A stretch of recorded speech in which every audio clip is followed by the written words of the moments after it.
આપણા ઘરો અને ઓફિસો સુધી જે વીજળી પહોંચે છે એની પાછળ એક બહુ મોટું અને જટિલ નેટવર્ક કામ કરે છે અને આ નેટવર્ક પર સતત ખતરો રહે છે. એક નાનકડી ગડબડ પણ બધું ઠપ કરી શકે છે. તો આજે આપણે એના એક એવા ગુમનામ રક્ષક વિશે વાત કરીશું જેનું નામ છે લીડ ઓક્સાઇડ અરેસ્ટર. વિચારવા જેવો સવાલ છે ખરું ને?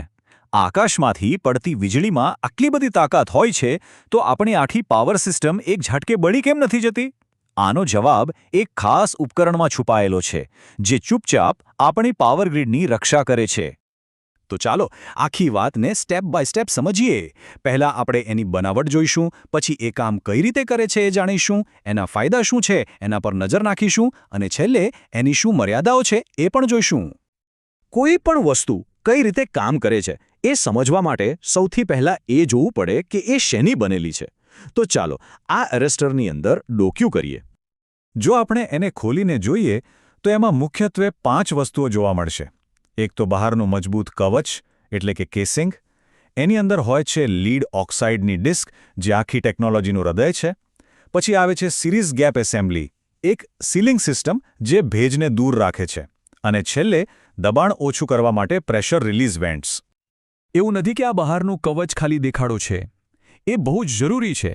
એ અંદરના નાજુક ભાગોને વરસાદ, ધૂળ અને વાતાવરણની બીજી બધી અસરોથી બચાવે છે, જેથી એ લાંબો સમય ટકી શકે. તો આ આખા ઉપકરણ પાછળનું અસલી જાદુ અહીં છુપાયેલું છે. બિનરેખીય પ્રતિકાર. આ એક એવો ગુણધર્મ છે જેનો મતલબ થાય કે પદાર્થનો અવરોધ એટલે કે રેઝિસ્ટન્સ એકસરખો નથી રહેતો. વોલ્ટેજ બદલાય એમ એ પણ નાટકીય રીતે બદલાય છે. અને આ જ એની સુપરપાવર છે. ચાલો આને એકદમ સાદી ભાષામાં સમજીએ. સમજો કે આ એક સ્માર્ટ દરવાજો છે. જ્યારે બધું નોર્મલ હોય એટલે કે વોલ્ટેજ બરાબર હોય ત્યારે આ દરવાજો એકદમ બંધ રહે છે. કોઈ કરંટને પસાર થવા દેતો નથી. પણ જેવી જ વીજળીના પ્રવાહની કોઈ મોટી લહેર આવે એટલે કે સર્જ આવે તો આ દરવાજો તરત જ પહોળો ખુલી જાય છે અને બધી વધારાની ઊર્જાને બહાર જવા દે છે. તો આ સ્માર્ટ દરવાજો ક્યારે ખુલે અને ક્યારે બંધ રહે, બસ આ જ એનો આખો ખેલ છે.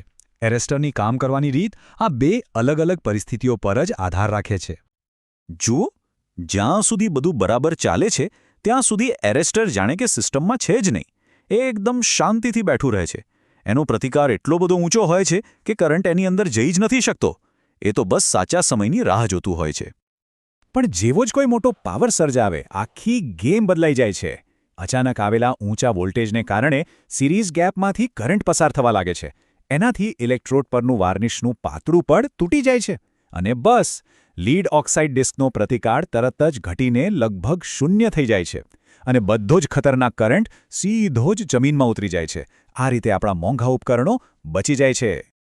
એટલે કે એનું મુખ્ય કામ શું છે? એ આટલી બધી ઊર્જાને ગાયબ નથી કરી દેતું, પણ એને ગરમીમાં ફેરવીને હવામાં છોડી દે છે. એ ઊર્જાનું બહુ જ હોશિયારીથી સંચાલન કરે છે. હવે એક મજાની વાત. જેવો સર્જ પૂરો થાય, કરંટ વહેતો બંધ કઈ રીતે થાય? એની પાછળ એક કેમિકલ રિએક્શન છે.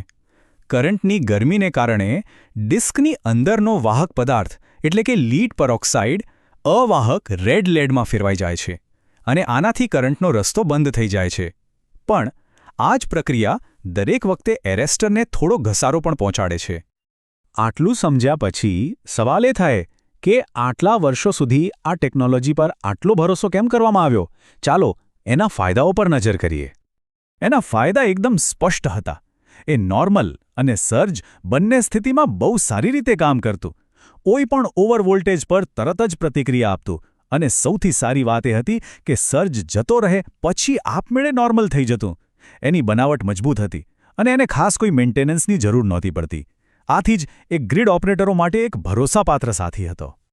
અને વિચારો, એવી જગ્યાઓ જ્યાં કોઈ માણસ તરત પહોંચી ન શકે, જેમ કે પહાડો પર કે જંગલોમાં, ત્યાં એની જાતે જ રીસેટ થઈ જવાની ક્ષમતા તો એક વરદાન જેવી હતી. એનો મતલબ કે સુરક્ષા સતત ચાલુ રહેતી. પણ કહેવાય છે ને, દરેક સિક્કાની 2 બાજુ હોય છે. આ ટેકનોલોજી પણ પરફેક્ટ નહોતી. તો હવે એની મર્યાદાઓ જોઈએ અને સમજીએ કે શા માટે નવી ટેકનોલોજીની જરૂર પડી. સમય જતાં ભેજ અને વારંવારના તાપમાનના ફેરફારોને કારણે એની કામગીરી નબળી પડતી હતી. નોર્મલ સ્થિતિમાં પણ એમાંથી થોડો કરંટ લીક થતો રહેતો, જેનાથી પાવરનો ખોટો બગાડ થતો. અને સૌથી મોટી વાત એ કે આજના જમાનાના એરેસ્ટરની સરખામણીમાં એ બહુ મોટા સર્જનો સામનો કરી શકતો નહોતો. આને આજના જમાનાના નવા ઝિંક ઓક્સાઇડ એરેસ્ટરની બાજુમાં મૂકીએ તો ફરક તરત જ દેખાઈ આવે છે.